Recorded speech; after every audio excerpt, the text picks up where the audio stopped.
Assalamualaikum students and a very good morning to all of you. Yesterday I discussed about author's mother, that how author's mother helped in every situation and in every decision. I also discussed that how author's mother inspired author in religious matters and as well as in education and as well as in national movements decision. Now today I am going to continue our chapter. जिस मनोहर रूप से तुम मुझे उपदेश करती थी उसका स्मरण कर तुम्हारी मंगलमयी मूर्ति का ध्यान आ जाता है और मस्तक झुक जाता है। तुम्हें यदि मुझे ताड़ना भी देती हुई तो बड़े स्नेह से हर बात को समझा दिया। यदि मैंने धृष्टतापूर्ण उत्तर दिया तब तुमने प्रेम भरे शब्दों में यही कहा कि तुम्हें जो अच्छा लगे वह करो, किंतु ऐसा करना ठीक नहीं, इसका परिणाम अच्छा न होगा। जीवनदात्री, तुमने इस शरीर को जन्म देकर केवल पालन पोषण ही नहीं किया बल्कि आत्मिक, धार्मिक तथा सामाजिक उन्नति में भी तुम ही मेरी सदैव सहायक रही। जन्म जन्मांतर परमात्मा ऐसी ही माता दे। आगे लेखक हमें कहते हैं, यानी कि लेखक अपनी माता को कहते हैं कि जब भी तुमने मुझे डांटा है वो भी प्यार से डांटा है। अगर तुम मुझे डांटती और मैं तुम्हें सामने से गुस्से में जवाब देता तो तुम बड़े प्यार से मुझे समझाती कि तुम्हें जो ठीक लगे वो करो, लेकिन अगर ऐसा करोगे तो ये ठीक नहीं है, उसका रिजल्ट खराब आएगा। ऐसे मुझे प्यार से समझाती। और तुमने सिर्फ मुझे जन्म ही नहीं दिया, पाल पोस के बड़ा नहीं किया, बल्कि आत्मिक रीते, धार्मिक से यानी कि रिलीजियन वाइज, सामाजिक से, हर एक तरह से मुझे हमेशा मेरी सहायता की। और फिर लास्ट में कहते हैं कि परमात्मा यानी भगवान सभी को ऐसी माता दे।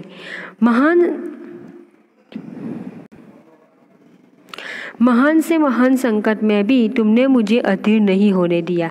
सदैव अपनी प्रेम भरी वाणी को सुनाते हुए मुझे सांत्वना देती रही। तुम्हारी दया की छाया में मैंने अपने जीवन भर में कोई कष्ट अनुभव न किया। इस संसार में मेरी किसी भी भोगविलास तथा ऐश्वर्य की इच्छा नहीं, केवल एक इच्छा है, वह यह कि यह ही एक बार श्रद्धापूर्वक तुम्हारे चरणों की सेवा करके अपने जीवन को सफल बना लेता, किंतु यह इच्छा पूरी होती नहीं दिखाई देती और तुम्हें मेरी मृत्यु की दुखद भरी खबर सुनाई जाएगी।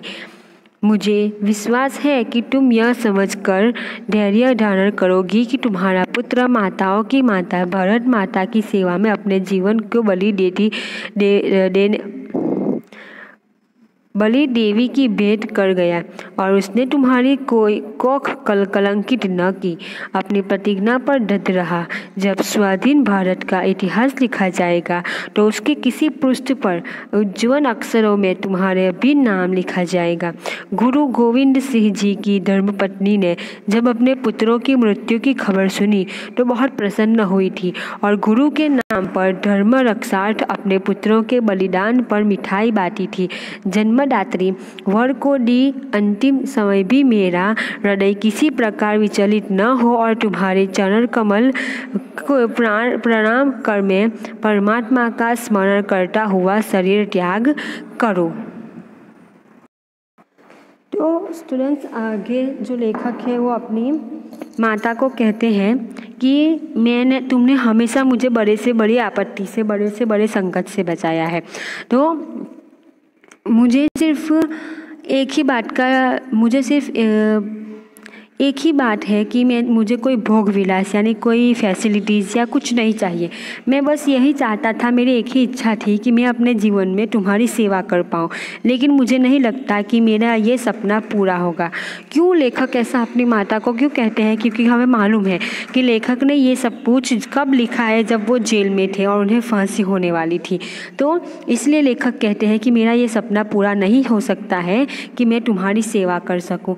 क्यों? क्योंकि अब मुझे फांसी होगी और मेरे मरने की दुखद खबर तुम्हारे पास आएगी। तो मैं ये चाहता हूँ कि मुझे ये विश्वास है कि तुम धीरज रखना और तुम्हें ये गौरव होना चाहिए कि तुम्हारा बेटा माताओं की माता यानी कि भारत माता यानी कि भारत देश के लिए अपनी जान देने जा रहा है। और जिसने तुम्हारी कोख को कभी कलंकित नहीं किया, उस पर दाग नहीं लगने दिया, बल्कि तुम्हें गौरव महसूस हो ऐसा काम किया है।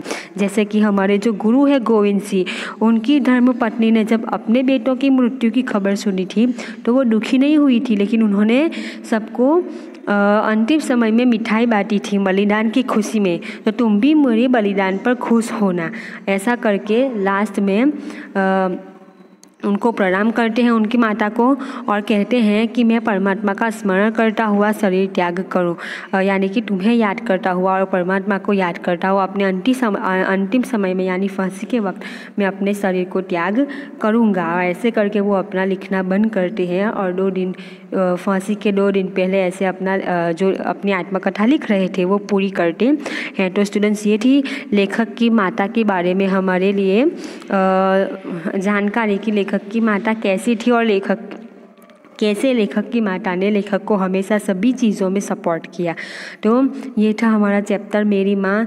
I hope you all understand this chapter very well. अब इसकी जो एक्सरसाइज है वो मैं आपको नेक्स्ट वीडियो में समझाऊंगी।